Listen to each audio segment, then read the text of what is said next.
आनंद कंद भगवान की जय। श्री गणेश जी भगवान की जय। श्री गुरुदेव भगवान की जय। श्री रामचंद्र चरणों मनसा स्मरामि। श्री रामचंद्र चरणों वत्सा गृणामि। श्री रामचंद्र चरणों शिरसा नमामि। श्री रामचंद्र चरणों शरणं प्रपद्ये। श्री सीताराम जी महाराज की जय। रामचरितमानस में 4 गुफाएं हैं। पहली गुफा चित्त की है, दूसरी गुफा मन की है, तीसरी गुफा बुद्धि की है और चौथी गुफा अभिमान की है। चित्त की गुफा में भगवान श्री राघव वास करते हैं। देखिए गोस्वामी जी लिखा है, प्रथमई देवन गिरी गुहा राखी रुचिर बनाए। राम कृपा निधि कछुक दिन वास करेंगे आए। ये चित्रकूट में जो गुफा है चित्त की है, इसमें श्री राम जी वास करते हैं। इस गुफा में जरूर जाना चाहिए। दूसरी गुफा मन की है, जो स्वयंप्रभा जिसमें निवास करती है। जब वानरों को प्यास लगी तो हनुमान जी इसी गुफा में ले गए थे। गोस्वामी जी ने लिखा है, आगे के हनुमंत लीना बैठे विवर विलंब न कीना। बैठे विवर विलंब न कीना। और जलपान करने के बाद सभी वानरों ने कहा, माता सीता की खोज में आए हैं लेकिन कोई पता नहीं पड़ रहा है। तब स्वयंप्रभा ने कहा कि नेत्रों को बंद कर लो, हम तुम्हें उस स्थान पर पहुंचाएंगे जहां श्री जानकी जी विराजमान। बोले मुदो नयन विवेर तज जाहू और पे हौ सीतई जने पछताहू। सभी ने नेत्र मूंद लिए लेकिन बीच में खोल दिए तो सागर के तीर पर सभी आ गए। तो ये दूसरी गुफा मन की है।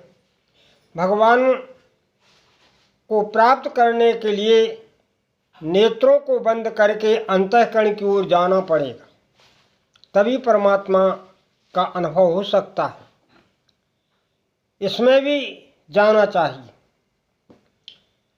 तीसरी गुफा, जब समुद्र के किनारे पहुंचे तो वहां संपाति विराजमान है। ये तीसरी गुफा बुद्धि की है। बोले गिरी कंदरा सुनी संपाति। ये तीसरी गुफा बुद्धि की है। ये भी ठीक है, क्योंकि संपाति ने राम जी का की जानकी जी का परिचय बताया था। कहा था कि मैं देखूं तुम नाही गीधई दृष्टि अपार। बूढ़ भयो न तो करते हो कछुक सहाय तुम्हार। महाराज कहाँ है सीता जी?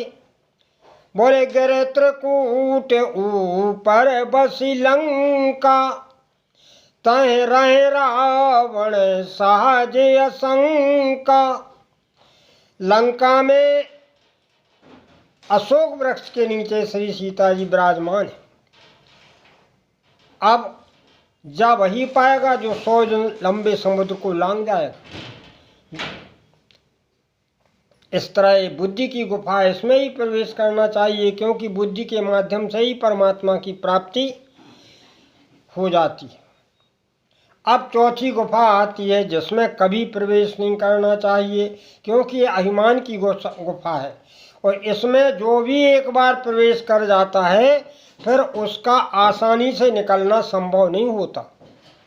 गोस्वामी जी लिखते हैं, एक बार क्या हुआ, मैं सुत माया बीते नाऊं आवासो प्रभु हम रे गाऊं। जो है सुग्रीव राम जी को कह रहा है। श्री राम जी से सुग्रीव बता रहे हैं, अर्धरात्रि पुर द्वार पुकारा,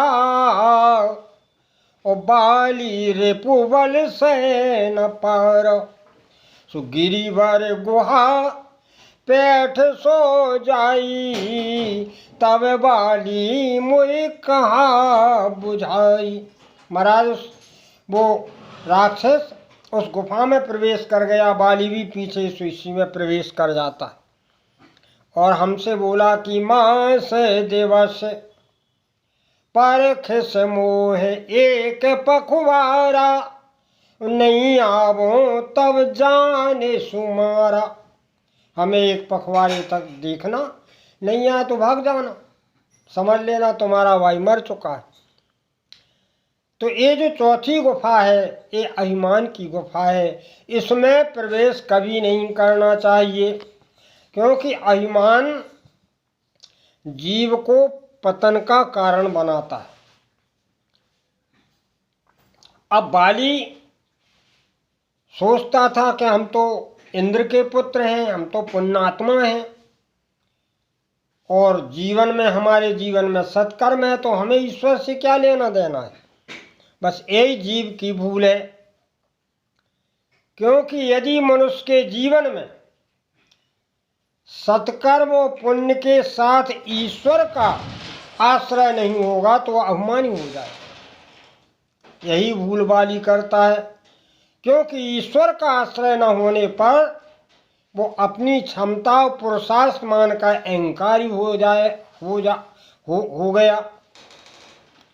महाभारत में भी कथा आती है कि जब अर्जुन ने युद्ध से इनकार कर दिया कि हम युद्ध नहीं करेंगे, क्योंकि ये हमारे सामने हमारे सभी संबंधी खड़े हुए, तब भगवान ने विराट स्वरूप में दिखाया अर्जुन को कि सब मरे हुए हैं, तुम युद्ध करो। अर्जुन ने कहा महाराज जब सब मरे हुए हैं तो अब युद्ध क्यों करें, युद्ध करने की जरूरत क्या है। तो भगवान ने कहा कि यदि तुम युद्ध नहीं करोगे तो तुम में निष्क्रियता आ जाएगी, इसलिए युद्ध करना पड़ेगा और तुम्हारा क्षत्रियपन तुम्हें स्वभाववश युद्ध में लगा देगा। और यदि तुम युद्ध करते हो तो ये पहले ही से मरे पड़ी है, तुम निमित्त मात्र हो जाओ। तो अर्जुन ने कहा महाराज जब मरे ही हैं तो हमें युद्ध क्यों करवाते हो। भगवान बोले यदि हम ये तुम्हें विराट स्वरूप में नहीं दिखाते और यदि युद्ध में तुम जीत जाते तो तुम्हें अहंकार हो जाता कि मैंने ये मारे हैं। इसलिए दोनों स्थितियों में युद्ध न करने की युद्ध करने की दोनों स्थितियों में मैंने तुम्हें विराट स्वरूप का दर्शन कराया है। इसलिए अर्जुन तू खड़ा हो युद्ध कर। तो इसका अर्थ ये है कि जो धर्म अहंकार के प्रदर्शन की वस्तु बन जाए और पुण्य अपनी श्रेष्ठता प्रमाणित करने के लिए पाप को जीवित रखे तो वह वैदेही की प्राप्ति कैसे करा पाएगा, नहीं करा पाएगा। बाली यही भूल करता है। अब देखिए राम जी के कहने पर सुग्रीव ने आवाज लगाई बाली के द्वार पर। अर्धरात्रि का समय था, बाली उठा और बड़े क्रोधावेश में चलने लगा गदा लेकर के। तो उसकी धर्मपत्नी ने पैरों को पकड़ लिया, प्राणनाथ आज मत जाओ। क्यों? बोले मैं अपने पातिव्र धर्म से जान रही हूँ कि राम जी का अवतार हो चुका है, परमात्मा का अवतार हो चुका है। बोले जिनसे नाथ मिले ओ सुग्रीवा, ते दो बंधु तेज बल शिवा, कौशलेश सुत लक्ष्मण नामा, ओ काल जीत सके संग्राम। महाराज नहीं जाओ, जिनसे सुग्रीव मिले हैं वो परमात्मा हैं, वो काल का भी मर्दन करने वाले महाकाल हैं। बाली हंसने लगा, बोला तुम हमें क्यों रोकती हो? अगर परमात्मा है तो उनके हाथों मारे जाएंगे तो सनाथ हो जाएंगे। और वैसे तो परमात्मा का अवतार सबके लिए एक सा होता है। कह बाली सुन भीर प्रिया समदर्शी रघुनाथ, वो जो कदाप मोए मार हो तो पुनः हो सनाथ। बाली कहने लगा कि परमात्मा समदर्शी है, वो क्यों मारेंगे? यहाँ पर वेदांत की बात करता है। और जो कदाप मोए मारो तो पुनः हो सनाते भक्त की बात करता है। ऐसा लगता है जैसे वाली बड़ा वेदांती हो या अनुरागी हो। गोस्वामी से पूछा संतों ने कि महाराज बाली क्या वेदांती है? गोस्वामी बोले ना वेदांती है ना भक्ति वाला है, फिर कैसा है? बोले ऐसी कहे चला महाअभिमानी, उत्तरण समान सुग्रीव जानी। सुग्रीव को तिनके की समान समझ करके महाअभिमान बस चला, क्योंकि उसे वरदान प्राप्त था कि जो उसके सामने आता था उसका आधा बल उसमें आ जाता था। अब यदि भक्ति बाला बाली होता तो ये विचार कर लेता कि सुग्रीव जिनसे मिले हैं वो तृणते कुलिस कुलिस तृण करी, वो तिनके को कुलिस बना सकते, तो भगवान की शरण में चला जाता। लेकिन उसने सुग्रीव को तिनके की समान समझा और आकर के युद्ध होने लगा। भिरे उभो बाली अति तरजा, मुठका मार महाधुनि गर्जा, मुष्टि प्रहार वज्र समलागा, और तब सुग्रीव विकल हुई भाग। जब वज्र जैसा प्रहार मुष्टिका का हुआ तो सुग्रीव भागा और राम जी के पास आके बोला प्रभु आपने बाण नहीं चलाया, आप तो कहते थे एक बाण से वध कर देंगे। राम जी बोले भैया तुम दो ही एक से दिखा रहे थे। मतलब ये है कि कल बाली कह रहा था कि परमात्मा का अवतार समदर्शी है, और तुम भी कल कह रहे थे कि प्रभु हमें जो है शत्रु मित्र सुख दुख जग नाही, हमें इनसे कछु मतलब नहीं, हम तो भजन का। तो हमने सोचा दोनों वेदांत का दर्शन के ज्ञाता हैं, तो फिर इनको मिल ले आने दो, क्यों मार दो। दूसरी बात, एक रूप भ्राता तुम दो, तह भ्रमते नहीं मारो सो। तुम एक से लग रहे थे, हमें पहचान नहीं हो रही थी कौन बाली है कौन सुग्रीव। दोनों भाव निकलते। तब सुग्रीव ने कहा महाराज कल हमने जो कही थी वो तो सब बेकार की बात है। क्या कही थी? बोले मैं जो कहा रघुवीर कृपाला, ओ बंधु न होए मोर ये काला। अरे भगवान हमने कल कही थी कि हमें काऊ सम बेर नहीं आ रही, तो मोह काल है।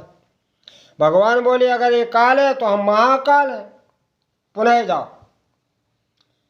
सुग्रीव बोले अब तथा नहीं है शरीर में, क्योंकि जर्जर शरीर हो गया है पिटते पिटते। महाराज सारी शरीर में पीड़ा हो रही। तब राम जी ने अपने कर कमलों को स्पर्श कराया और सुग्रीव की पीड़ा को दूर किया। गोस्वामी जी लिखते हैं कर परसा सुग्रीव शरीरा, तन भा कुलस गई सब पीरा, तन भा कुलस गई सब पीरा।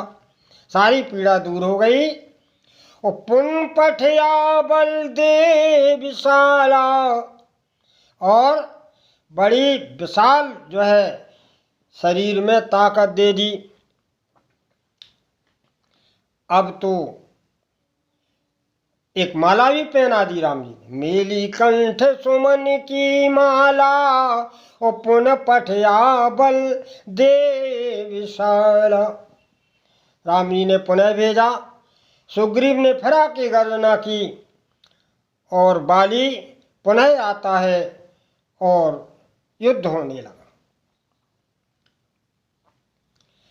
तो युद्ध जब होता है तो सुग्रीव बड़े छलबल से लड़ रहा है, ऐसा ना हो कहीं ये माला टूट जाए, या ऐसा ना हो कि राम जी के बाण के पहले हम ही धराशायी हो जाएं। तो क्या होगा?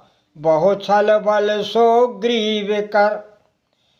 अब तो उसने सोचा कि अब तो राम जी बाण मान नहीं रहे हैं, अगर अब कुंका मुष्ट का पड़ा तो हम निश्चित धराशायी हो जाएंगे। सो भागने के लिए मन बनाया ही था। बहुत छल बल सो ग्रीव कर ही हारा भयमान। और उसी समय मारा वाली राम तब हृदय माज सरतान। उसी समय राम जी का वो दिव्य बाण वाली के वक्षस्थल में प्रवेश कर जाता है और वाली धराशायी हो जाता। परा बिकल मैं सर के लागे, ओ पुन उठ बैठ देख प्रभु आगे। बाली के बाण लगा, बाली नीचे गिरा, तुरंत उठा तो राम जी का दर्शन करता है। अब देखिए यहाँ दो बातें आती हैं।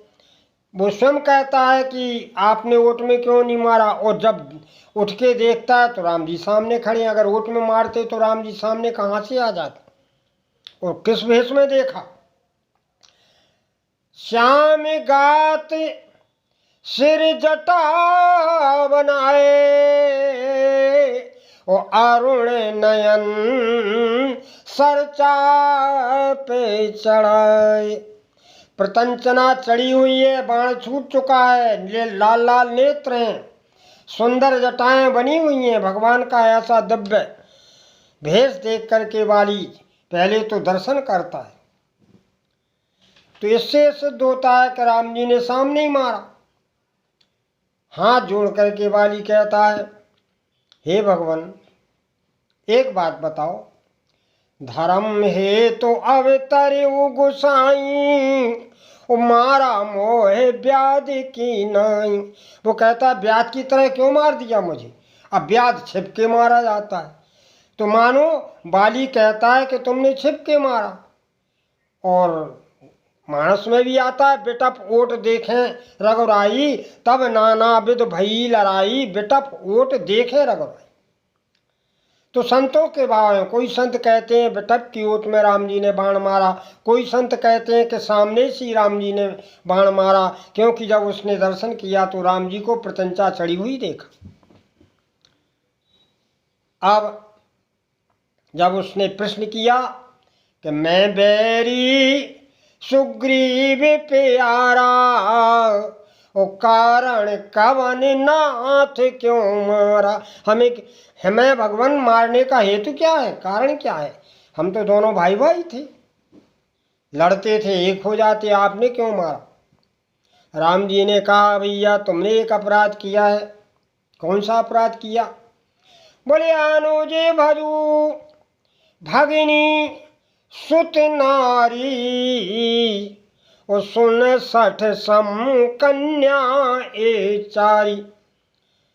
अनुज वधु भाई की जो है धर्मपत्नी, बहन पुत्र की धर्मपत्नी, और कन्या, ये चारों कन्या के समान है।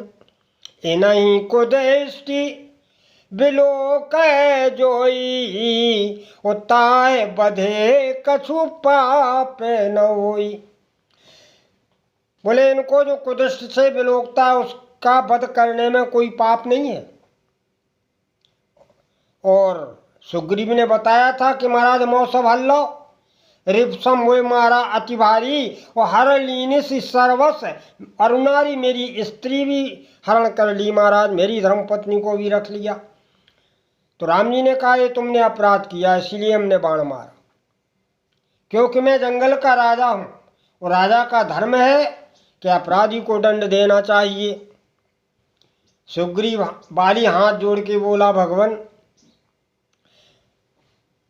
ये तो आपने ठीक किया, लेकिन मैं बानर जाति का हूँ, मनुष्य के रूप में जरूर हूँ, लेकिन बानर ही मेरा स्वभाव है, तो इस स्वभाव के कारण आपको मेरा दोष नहीं देखना चाहिए। भगवान बोले भाई अच्छा ठीक है, तुम्हारे कहने पर मैं मान लेते हैं, तो फिर दूसरा भी तो तुमने अपराध किया। महाराज दूसरा क्या अपराध हुआ? तो भगवान कहने लगे, बोले मूढ़ तो है अतिशय अभिमाना,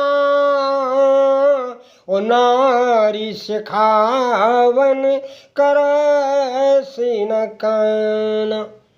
अरे महलों के अंदर तेरी धर्म पत्नी ने समझाया था कि सुग्रीव राम जी से मिल गया, फिर भी तू उसे मारना चाहता था। मम भुज बल आसत तह जानी, और मारा साहस अधम अभिमानी। इतना तू अभिमानी है कि मेरे बल का आश्रय पाकर के सुग्रीव को तू मारना चाहता, जबकि तेरी धर्मपत्नी ने तुझे बता दिया था।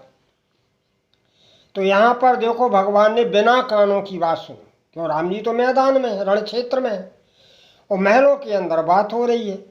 इसलिए गोस्वामी लिखा कि बिनु पग चले सुने बिनु काना, कर बिन कर्म करे विधि नाना। वो परमात्मा बिना पैरों के चलता है, बिना कानों के सुनता है, बिना करो हाथ के काम कर लेता है। तो यहाँ बिना कानों के साकार में निराकार की लीला राम जी कर रहे हैं। अब हाथ जोड़ के बोला, प्रभु ये तो आपने ठीक कहा, अब आप हमें ये बताइए कि आप हमें बार बार पापी शब्द से संबोधन कर रहे हैं, क्या मैं अब भी पापी हूँ जो आप मेरे नेत्रों के सामने खड़े हैं? जबकि आपका ही ये प्रण है कि सम्मुख जीव होए मेरे जभी, जन्म कोट अग नासे तभी। तो महाराज क्या अभी हम पापी हैं? जब इतना कहा तो राम जी प्रसन्न हो गए, बोले बाली हमने तुमको मारा नहीं है, अधमरा किया है। जबकि वचन मारने का था, लेकिन अधमरा किया। और अधमरा इसीलिए किया कि तुम्हारा ये देह अभिमान नष्ट हो जाए, और जब जीव का देह अभिमान नष्ट हो जाता है तो भगवान कहते हैं फिर वो हमारे योग्य हो जाता है, हम उससे अपना लेते हैं। अब बताओ, अगर तुम ऐसा कहते हो तो अचल करूं तन राखो प्राणा, और बाली कहा सुन कृपा निधान। राम जी ने कहा ठीक है, अगर तुम्हारा अभिमान अब नष्ट हो गया तो हम तुम्हें सुरक्षित करिए देते हैं, अपने प्राणों को धारण करो। बाली बड़ा बुद्धिमान था, हाथ जोड़ करके बोला, प्रभु क्या कह रहे हो आप? क्यों? बोले महाराज हमने ऐसा सुना है कि जन्म जन्म मुनियतन कराई, और अंतराम मुख आवत नहीं। महाराज जन्म जन्मांतर योग साधना करते रहते हैं बड़े बड़े ज्ञानी ऋषि महर्षि जन, फिर भी आपका नाम अंत समय में श्री मुख पर नहीं आता है। और आप तो अंत समय में पूरा हम दिव्य विग्रह आपके चर्म चक्षुओं से देख रहे हैं, दर्शन कर रहे हैं। अब भगवान हम ऐसे अधम, हम ऐसे अज्ञानी थोड़ा सी है कि हम ये प्राणों को धारण कर लें, ऐसा अवसर छोड़ दें? राम जी मुस्कराने लगे। राम जी ने कहा तो फिर क्या करना है बताओ? बोले महाराज मम लोचन गोचर सोई आवा, और बहोरे की अस प्रभु बने बनावा। आप मेरे नेत्रों के सामने अब ऐसा सौभाग्य कब प्राप्त होगा मेरे प्रभु? अब हमको प्राण धारण नहीं करना है। राम जी ने कहा तो फिर? बोले बस महाराज तो एक विनती है। क्या विनती है? भगवान से कहने लगा, अब नाथ कर करुणा बिलोकं, देव जो वर मांगहूँ, जय जोन जन्मू करम बस ताराम पद अनुराग हूँ। क्या मांगा? बोले प्रभु अब तो वरदान दे दीजिए कि हम अपने कर्मों के अनुसार जिस भी योनि में जाएं, बस आपके श्री चरणों का चिंतन रहे, आपके नाम का स्मरण रहे, आपकी लीला का श्रवण और कथन करता रहूं। हे भगवान चिंतन में आप आते रहो, बस यही नाम रूप लीला धाम मांगा। और फिर हाथ जोड़ करके कहता है, और हाथ जोड़ के कहता है,